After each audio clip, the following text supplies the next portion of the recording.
తమిళనాడు బోట్ల విడుదల వ్యవహారంలో తనపై వస్తున్న ఆరోపణలను బీదా మస్తాన్ రావు ఖండించారు.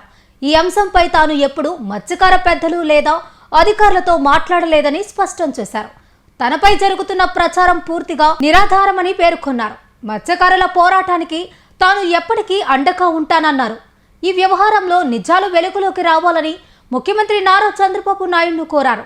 అలాగే ప్రధాని నరేంద్ర మోడీ, హోంమంత్రి అమిత్ షాకు ఫిర్యాదు చేసి సమగ్ర విచారణ కోరతానని తెలిపారు. అందరికీ నమస్కారం, ఎల్లరికీ వణక్కం.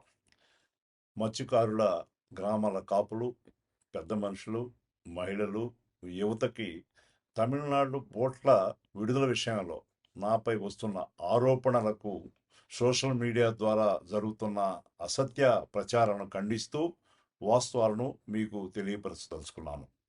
గత 8 మాసాలుగా తమిళనాడు బోట్ల విషయంలో తమిళనాడు బోట్ల ఓనర్లకు, మన మత్స్యకార గ్రామాలకు జరుగుతున్న వివాదంలో నేను ఏ అధికారితో కానీ, మత్స్యకార గ్రామాల పెద్దలతో కానీ ఇంతవరకు మాట్లాడటం జరగలేదు. ఇతర రాష్ట్రాల బోట్ల విషయంలో శాశ్వత పరిష్కారం కోసం నెల్లూరు జిల్లా మత్స్యకారులు ఉమ్మడిగా నిర్ణయం తీసుకున్నారని, ఆంధ్రప్రదేశ్, తమిళనాడు ప్రభుత్వాలు శాశ్వత పరిష్కారం చూపాలని చెప్పి మీరు చేస్తున్న పోరాటానికి, మీ మనోభావాలకి, ప్రయోజనాలకి విరుద్ధంగా నేను ఏనాడు ప్రయత్నం చేయలేదు, చేయబోను. ఈ వ్యవహారంపై విచారణ జరిపి నిజాలు, వాస్తవాలు వెలుగులోకి తీసుకురావాలని గౌరవ ముఖ్యమంత్రి వర్యులు శ్రీ నారా చంద్రబాబు నాయుడు గారిని కూడా కోరడం జరిగింది.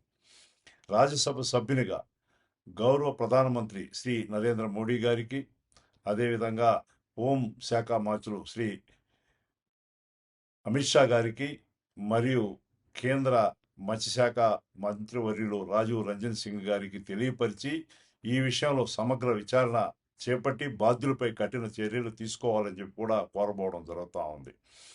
ప్రజాసేవలో నిమగ్నమైన నాపై ఇలాంటి నిరాధార ఆరోపణ చేయడం దురదృష్టకరం, చాలా బాధాకరం. మత్స్యకారుల సంక్షేమం కోసం నేను నిరంతరం కృషి చేస్తున్నాను. మన జిల్లాలో చేపట్టిన అనేక అభివృద్ధి మరియు మత్స్యకార సంక్షేమ కార్యక్రమాల కోసంగా మత్స్యకారులకు చేస్తున్న సేవ మీ అందరికీ తెలిసిందే. నా జీవితంలో మత్స్యకార గ్రామాల ప్రయోజనాలకు, ప్రతిష్టకు భంగం కలిగించే పొరపాట్లు ఎప్పుడు చేయలేదు, చేయపోను కూడా అని చెప్పి మీకు తెలియజేసుకుంటాను.